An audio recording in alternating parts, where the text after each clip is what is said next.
Next question. It is a typical exam type question that I am doing here. This itself may carry 10 to 12 marks. What's the question here? Read very carefully. I'm reading the question. I know it consumes time, but I want you to read the question as I read so you understand. A company purchased a new vehicle for 200,000 rands. The vehicle is expected to depreciate at the rate of 24% per annum on a reducing balance. So this is now, you can see it's a depreciation. So straight away you know it is a reducing balance. It's a compound depreciation. It is expected that the vehicle will have to be replaced after 5 years. So it's a company that I'm running business. So every 5 years I have to change my vehicles. My current vehicle cost is 200,000 rands and my depreciation is 24% per annum on a reducing balance. And a vehicle replaced means I have to sell the old vehicle and buy a new one. I have to trade in. That's the meaning of the replace. So I have to trade in. So a sinking fund is set up for this purpose. If the replacement cost of the vehicle increases by 18% per annum compound annually. So this some information is given now.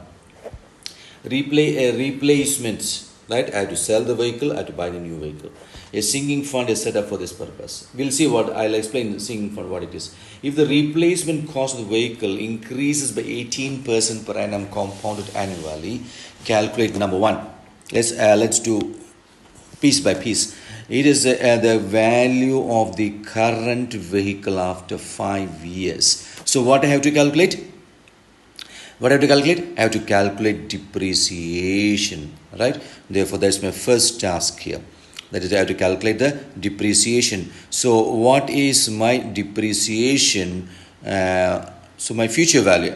I'm talking about the future. What will happen after 5 years, right? So, my future value here is, and this is my present value. And what is my depreciation? So, 1 minus I, right? 1 minus I to the power of n. Or the formula is given is A is equal to P times 1 minus I to the power of n.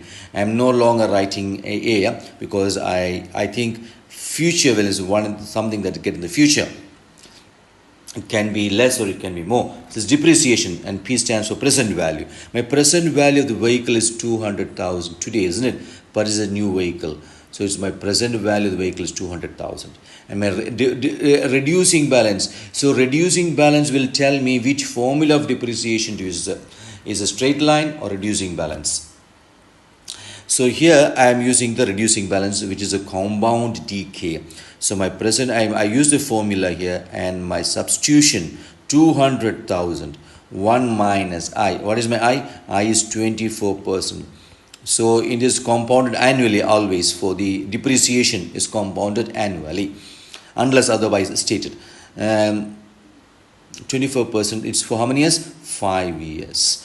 So that is my substitution. I use my calculator and so I get some amount here.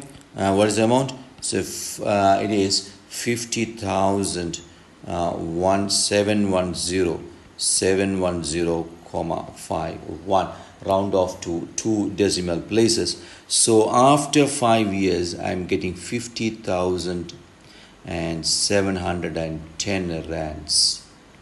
I write it down. Now next question is B. What it says, what is the cost of the new vehicle after 5 years? Therefore after 5 years I'm going to buy a new vehicle, right? So what is my new vehicle? Price of the new vehicle. I do not know what vehicle it is, but the question now here is the cost of new vehicle. So increases by, the cost of the vehicle increases by 18%. So I estimate my inflation rate to be 18%. And remember, inflation rate is always compounded annually. So I am going to gain future value, right? Future value.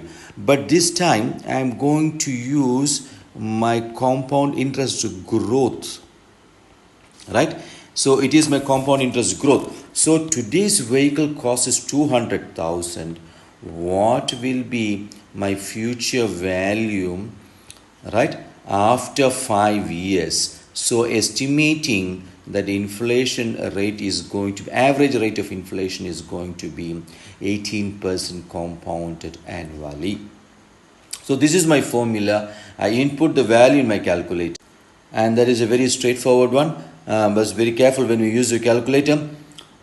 So what I get here is 457,551,55.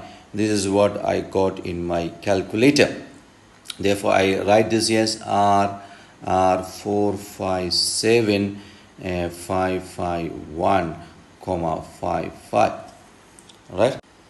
Next question is the total amount required value of the total value required value of the sinking fund.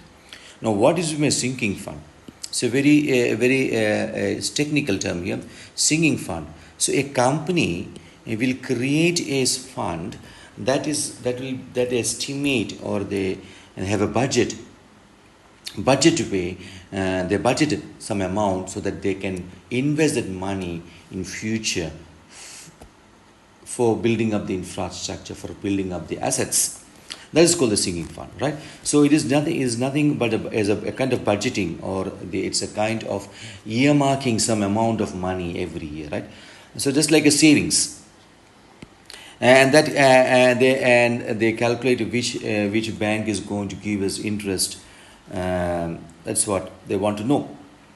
Now here it is the total amount required. That means I'm going to trade in, right? I'm going to trade in. That is a replacement. So a replacement is actually the trading, right? The trading value. That means a number C, I have to find the difference. That means I'm going to sell my vehicle. I'm going to sell my vehicle for 50,710, and I'm going to get a new vehicle for 457,551. So how much money, extra money I require after 5 years? I estimate that one. So my sinking fund amount, right? My sinking fund amount is going to be how much? 457,551, 55 minus 50,710, 51. Therefore, I'll use my calculator here, and I'll find the value. So therefore, what I'm getting is 406,841, 04. So I need 400. Company needs 406,000 rands, right? 406,841,04. They need this much of money in future, that is after 5 years, to get a new vehicle, right? And this fund is called sinking fund, right?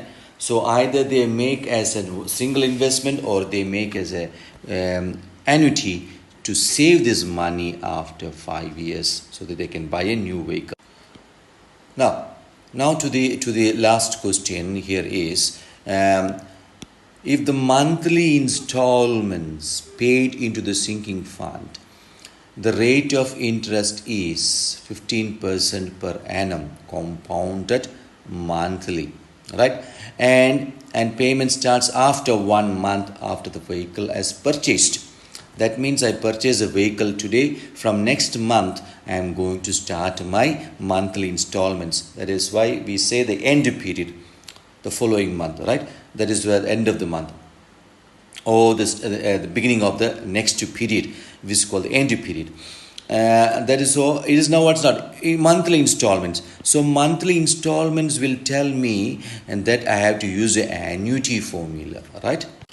Now this is going to be interesting. Let's see. So I'm going to use a future value formula here, right? So I'd say x 1 plus I to the power of n minus 1 divided by I. So I know the formula using my information sheet, and write down the formula here. Now let's see what is my x and what is my f. Do we know the question is to find how much I have to pay, right?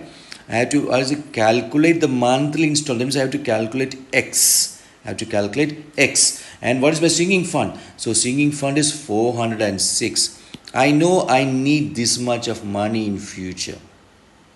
And right, I'm not going to save 406,000. I can't save, right? I can't save 406,000. I'm not Bill Gates or Mark Zuckerberg. So to save so much of money, I'm just an ordinary company.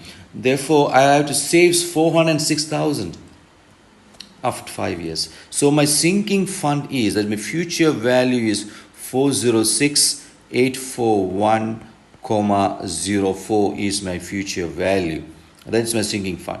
And I need this much of money, right? X. I have to calculate, in fact, I have to calculate X monthly installment. And the interest rate for that investment is 15% compounded monthly. Right? Compounded monthly. And so I'm using the end period annuity formula. Let me write very neatly the future value 406,841,04. Now I have to calculate what? I have to calculate actually X, right? So very careful here. I have to make X the subject of the formula. So what I do, you can see this X times, as you can see, is X times, right? Therefore, first I cross multiply and bring these bigger brackets on, divide the bigger brackets on both sides. Therefore, what I do here is, since it involves, I have to make X subject of the formula. What I am going to do with this one, I am going to make X the subject of the formula. That is EFV times I, future value, times I, right, is equal to X times 1 plus I to the power of n minus 1. Now I divide the bigger brackets on both sides, and that is 1 plus I to the power of n minus 1 is equal to X. Now I can substitute, I say X is equal to, what I write? X is equal to 406,841,04 times 15% divided by 12 divided by 1 plus 15% by 12 to the power of 12. So what is my period has to be how much? 12 times 5, right? That is 60. 12 times 5 is to be 60 minus 1. So I input this value in my calculator. So I'm using my calculator here. The last previous one I got 406,841. Okay, let me why I'm doing this? What I'm doing this? I don't know. I had to supposed to press equal to. Okay, AC. So what I'm doing, I have to. What is my value here? Is 406,841, 04 times, right? Times it is 15% divided by 12. Then I come to the denominator. I open the brackets. I must open the brackets. Don't forget to open the brackets here. 1 plus I. 1 plus I. I is how much? I is supposed to be 15%. 15% divided by 12 to the power of. So I must come outside the bracket and then press this power 60 minus 1. And please, you have to practice using the calculator. Then I verify whether all my inputs are correct. So it's 406,841,04, 15% is, and my period is 60. Right, n is equal to 60, and then press equal to. I got 4593,21. And I get my answer as 4,593,21. So this is my installment that I have to make every month to generate 406,841, and that will help me to replace my vehicle. So this is a typical exam type question that we can expect in our exams.